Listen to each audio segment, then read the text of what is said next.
Salut, je vais me plaindre un peu dans mon histoire, mais je vais aussi aller droit au but. J'ai pris la décision de ne plus tolérer l'infidélité et le manque de respect flagrant de ma femme. Dis-le, c'est là un mariage sans vie à ce stade. La thérapie de couple n'a pas fonctionné. J'ai fait plusieurs tentatives de réconciliation pour raviver notre amour. Nous avons même parlé avec notre pasteur de l'église locale pour obtenir des conseils. J'étais mal à l'aise lorsque ma femme me disait en plaisantant qu'elle trouvait notre pasteur mignon. Elle disait que le pasteur lui rappelait un coup de cœur de célébrité, Jason Momoa. Elle a avoué qu'elle pensait à lui quand elle se touchait et se caressait. C'était des jeux d'esprit qu'elle jouait pour nous faire arrêter d'aller en thérapie de couple, et malheureusement, ça a marché.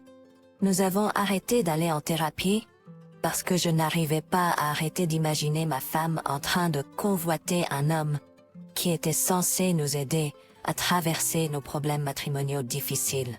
Même le pasteur qui la touchait innocemment les genoux en parlant et souriait inutilement avec elle à ce stade me dérangeait. Elle lui souriait souvent de manière flirtante et le complimentait tout en étant devant moi.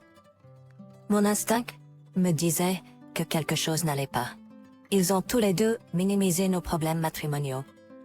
Je vais être accusée d'être insécure par ma femme parce que je pensais qu'il franchissait des limites avec ses contacts physiques inutiles en ma présence.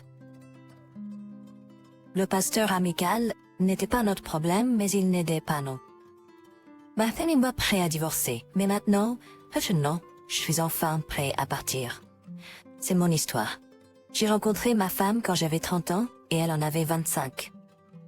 Nous nous sommes mariés 2 ans plus tard, lors d'une belle cérémonie à l'église avec une petite réunion de famille et d'amis. Ce sont les seuls bons souvenirs de notre relation, car nous étions tous les deux vraiment heureux. Cependant, ce serait de courte durée. Nous nous sommes rencontrés lors de l'anniversaire d'un ami commun. Elle a pris l'initiative du contact car j'étais simplement détendue ce soir-là, profitant de la bonne nourriture et de la musique. Pour être honnête, je pensais qu'elle était un peu hors de ma ligue car elle est belle, même jusqu'à présent. Elle est charmante et sa présence peut commander une pièce. Elle a toujours été l'âme de la fête et elle aime attirer l'attention à chaque fois que nous nous sortons. Les gars la complimentent toujours. J'aurais dû savoir dans quoi je m'embarquais, mais j'ai toujours pensé qu'elle avait assez de discipline pour ne pas s'amuser avec chaque homme qui croise son chemin. Elle me disait toujours que j'étais du genre jaloux. Mais quel genre de gars voudrait voir sa petite amie danser avec un autre mec en sa présence, même s'il n'y avait pas de contact comme elle le prétendait? J'étais très tolérant, mais ma femme aimait toujours me dire que j'avais de la chance de la voir, et elle aimait jouer le rôle de femme trophée. Rien de ce que je faisais ne semblait la satisfaire. Je ne recevais aucune reconnaissance pour ce que je faisais, car elle me disait toujours que j'étais un homme et que c'était mes attentes en tant que mari. Elle prétendait que protéger et subvenir était ma responsabilité. On peut s'attendre à avoir des responsabilités, mais pas de gratitude en retour. Je ne faisais généralement pas attention à ces déclarations, mais elle ajoutait aussi que d'autres hommes, mes pères, faisaient plus de choses pour leurs femmes et leur construisaient des empires. Je gagne honnêtement ma vie et je ne sais pas ce que font les autres hommes.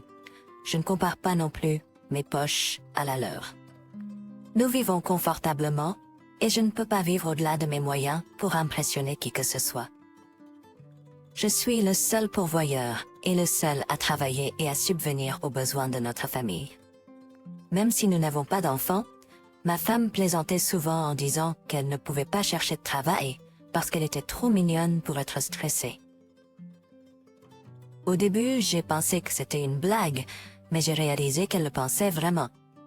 Elle a quitté son travail au salon quelques mois après notre rencontre, et honnêtement, je n'ai aucune idée de comment elle payait ses factures. Et elle trouve toujours ses moyens de rester à flot financièrement. Je lui demanderai d'où elle tirait son argent, mais elle m'a dit qu'elle avait économisé une fortune pour que je cesse de poser des questions.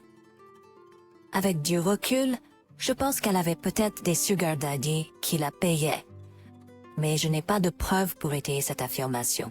Quant à moi, je travaille en tant que consultant pour une compagnie d'assurance et je voyage souvent, beaucoup. Même après de longs voyages, quand je rentre à la maison, ma femme ne semble pas me manquer ou apprécier ma présence. Je lui dirais que je suis toujours impatient de rentrer à la maison pour la retrouver après ses voyages parce qu'elle me manque, mais elle ne prend même pas la peine de venir à l'aéroport avec moi ou de venir me chercher. Les petits gestes, tu sais. Elle me dit toujours d'appeler un Uber ou de prendre un covoiturage, ce qui n'est pas un problème car la technologie a rendu tout beaucoup plus facile maintenant. Soit ça, soit je me gare à l'aéroport et je prends une navette pour mon vol. Je rentre à la maison et je trouve ma femme en train de ne rien faire d'autre que de regarder les réseaux sociaux et de poster des photos d'elle sur Instagram. Je lui dis souvent que je n'approuve pas les photos qu'elle a sur ses réseaux sociaux et qu'elles ne conviennent pas à une femme mariée. Elle me dit que j'ai une façon de penser dépassée et qu'il n'y a rien de mal à ce que ces photos exposent des parties de son corps. Elle me dit qu'elle est émancipée en tant que femme et que je peux pas lui enlever ses droits sur son corps de femme, ou quelque chose comme ça. Je ne sais toujours pas comment les choses ont pu devenir si mauvaises entre nous. Et comme le conseiller thérapeute l'a suggéré, le manque de communication a été une cause majeure de l'effondrement de notre mariage. Je lui dirais que je n'ai pas peur de prendre mes responsabilités pour ce que ma femme pourrait penser que je fais de mal, mais comment puis-je prendre mes responsabilités pour les difficultés financières que nous rencontrons de temps en temps quand ma femme refuse de travailler? Nous avons un compte joint et elle n'a aucun problème à retirer de grosses sommes d'argent quand elle le souhaite et elle ne paie même pas les factures pour lesquelles elle était censée utiliser les fonds. Je marche sur des œufs avec ma femme pour des choses futiles, comme si je commande un repas pour moi. Je dois commander la même chose pour elle, mais je dois aussi lui prendre quelque chose qu'elle aime. Je suis pas devin, mais je suis quand même obligée d'acheter de la nourriture pour elle à chaque fois que je commande quelque chose. Je lui dirais juste d'apprécier le repas gratuit. Sa manie préférée est de partir en claquant la porte. Le plus rare possible. Elle peut utiliser son énergie pour ça. Les portraits tombent du mur quand elle fait ça, et je suis censée les ramasser ou elle se plaint encore que j'ai pas été assez attentionnée pour ramasser le cadre de la photo par terre. Je ne peux pas regarder un programme de télévision qu'elle n'approuve pas, même quand nous avons plus de 3 téléviseurs dans la maison. Je lui dirais qu'elle est libre de regarder d'autres programmes sur les multiples téléviseurs que nous avons dans le salon et dans la chambre. Elle me dit que regarder la télévision est un moment de complicité entre les couples. Mais pourquoi dois-je regarder ce qu'elle veut regarder? Tout ce que je veux, c'est regarder mes matchs de sport tranquillement. Je ne veux pas me plaindre sans fin de la toxicité de mon mariage, mais écrire tous ces problèmes est un exercice que j'ai fait il y a quelque temps pour m'aider à comprendre ce que je traverse et à tout analyser. J'ai l'impression de perdre la tête. Elle a l'habitude de m'appeler par des noms et de me rabaisser constamment. Mais la seule fois où je me suis mise en colère et lui ai dit qu'elle agissait de façon insensée, l'enfer s'est déchaîné. Je ne savais pas que insensé était un mot méchant, ce qui est insignifiant comparé à la pire chose qu'elle m'a appelée. Elle a dit que je sous-entendais qu'elle était folle et une épouse psychopathe. Toutes ces choses sont tellement immatures, c'est inconcevable, le genre de dispute que nous avons eu. Nous avons eu la dispute cliché du siège de toilette relevé, la dispute sur avec qui tu parlais au téléphone, la dispute sur où tu étais hier soir, et la dispute ridicule du « je t'ai appelé, mais tu as manqué mon appel ». J'en ai juste assez. J'ai commencé à réaliser avec le temps que j'appréciais mes voyages et le temps en passé loin de la maison plus que d'être à la maison avec ma femme. Cela devrait être le contraire, et j'ai réalisé que ce n'était pas le cas au début. J'aimais passer du temps à la maison quand nous avons commencé notre mariage. Je croyais que personne n'était parfait et que les signaux d'alarme que j'ai vus en elle changeraient avec le temps. Puis, j'ai remarqué que les choses n'allaient pas s'améliorer car ma femme n'était pas prête à changer mais coincée dans ses habitudes. C'est alors que j'ai pris la décision et lui ai suggéré que nous devrions nous séparer. J'ai eu cette conversation avec elle pendant l'un de ces moments argumentatifs. Elle a répondu vivement qu'elle voulait divorcer au lieu de se séparer. J'étais choquée, mais j'ai accepté avec elle que nous devrions peut-être sauter la séparation et simplement divorcer. Elle a dit très bien. Le lendemain matin, elle est venue sur le canapé où je dormais et m'a servi un petit déjeuner d'omelette. L'odeur de la cuisine m'a réveillée et j'ai pensé que je m'étais endormie dans la mauvaise maison car je ne me souviens pas de la dernière fois que ma femme a cuisiné quoi que ce soit. Elle a dit que les tempéraments s'étaient enflammés la veille au soir et qu'elle était désolée. Elle a demandé ce que j'allais faire pour la journée et je lui ai dit que j'avais prévu de chercher un avocat en divorce. Elle a ri et dit « Waouh, j'étais pas sérieuse et nous n'allions jamais divorcer. » Elle m'a dit que je devrais arrêter d'être idiot. Comme par magie, comme si j'étais contrôlée, j'ai ri avec elle et j'ai dit que j'avais fait une erreur. Ça y est, nous nous sommes réconciliés ce jour-là et avons semblé apprécier la compagnie de l'autre pendant un bref moment jusqu'au dernier incident qui a accru ma frustration à ce point de véritable divorce. Pas de retour en arrière. Vous souvenez-vous du pasteur dont j'ai parlé au début de mon histoire? Oui, qui nous a aidés. Lors de la séance de conseil, sa femme a demandé le divorce et la nouvelle a fuité à l'église. Apparemment, la rumeur était que le pasteur avait des aventures avec des membres de la chorale de l'église. Ce n'était que des rumeurs. Mais je me souvenais que ma femme était inquiète lorsque la nouvelle a éclaté. À ma grande surprise, elle était plus intéressée par la personne avec qui le pasteur trompait sa femme, plutôt que par le fait qu'un pasteur très estimé trompait sa femme ou par l'immoralité du péché. La rumeur a continué de se propager à propos d'une choriste enceinte, mais personne ne savait qui était la maîtresse. Quelques semaines plus tard, un membre de la chorale a soudainement arrêté de venir à l'église et les rumeurs ont intensifié. On croyait qu'elle avait arrêté de venir à l'église pour cacher sa honte de grossesse, car elle était proche du pasteur.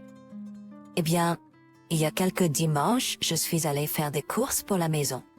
La femme du pasteur est venue me voir à l'intérieur de Walmart. Au début, j'ai pensé que c'était une rencontre imprévue et je l'ai saluée. Mais à ma grande surprise, elle est venue vers moi et a dit « Hé, gardez votre femme infidèle loin de mon mari. » Je lui ai demandé pourquoi cette agression et ce qu'elle voulait dire par là. Elle a dit que c'était tout ce que j'avais besoin de savoir et que je devrais transmettre son message à ma femme qui comprendrait. Elle a également mentionné qu'elle et son mari essaient de passer à autre chose et qu'elle a arrêté le processus de divorce. Mais les textos et les appels constants de ma femme rendent les choses difficiles. Selon elle, ma femme a essayé de découvrir si le pasteur couchait avec une membre de la chorale que tout le monde pensait qu'il fréquentait à l'église. Pourquoi devrait-elle s'en soucier en premier lieu?